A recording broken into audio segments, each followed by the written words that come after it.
خاصیت record source و اپراتور زبان SQL.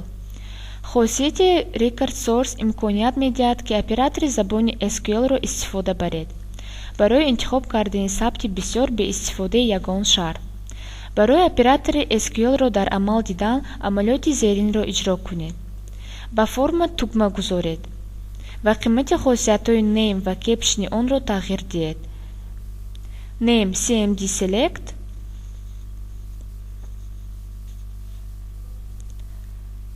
و caption выборка.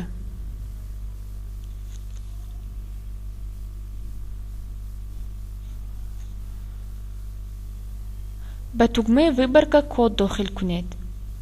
date یک نقطه record source برابری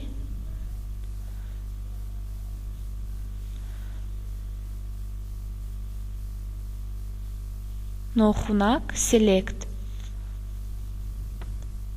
نشانه storage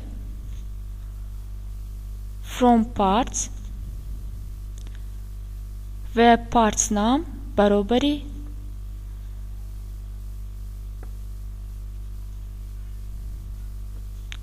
PC SAT date یک نقطه refresh.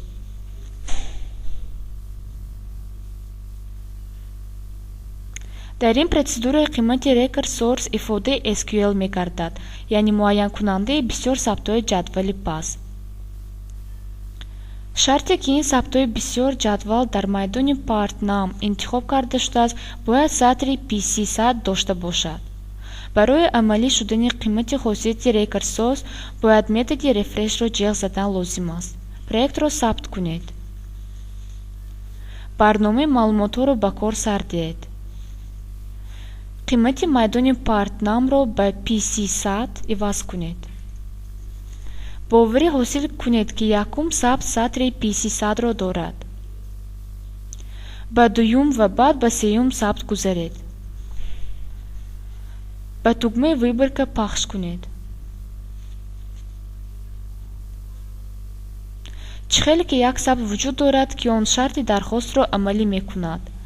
برای همین الیمنت date یک تنها همین ثبت را می بیند و در فرم frm data نشان می دهد. با یاری تکمه داخلی و براز به دیگر ثبت گذاشتن بیفایده است و همین خیلی رفتار میکنید که جدول از یک ثبت عبارت است. با پخش کنی به تکمه ویخت برنامه را به اتمام رسانید. به جدول میدان منطقی علاوه میکنیم. با ساختن جدول به یاری میدانهای متنی آن را به ترکیب منطقی علاوه کردن ممکن است. در جدول پس این میدان این استاک موجودیت در انبار.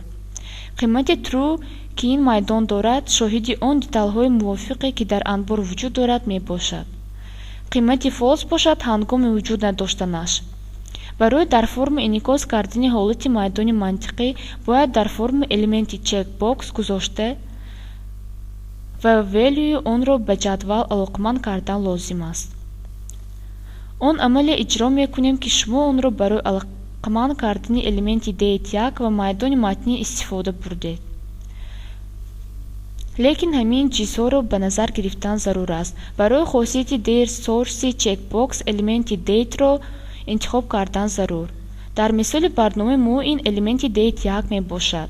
برای خاصیت date field چک باکس باید نام همون میدان منطقی را انتخاب کردن ضرور است که در مرحله ساختن جدول به همون جدول وصل کرده بودید. افاده در زبان SQL امکان میدهد که دلخواه ثبت‌ها را که آنها را یک جای شرط متحد میکند فیلتر بالا میکنیم. فرض میکنیم که شما جدول پس را از حساب میدان منطقی اینستاک وسیع کردید کدامی که انعکاس کننده دیتیل ها می باشد. در این حالت شما میتوانید کد پروسیدور cmd select کلیک را به چنین طرز تغییر دهید. اکنون با پخش کنی به تکمه ویبرک برنامه آن ثبت‌های را می‌بیند که در آن بیرقچه گذاشته شده است و در انبار وجود دارد.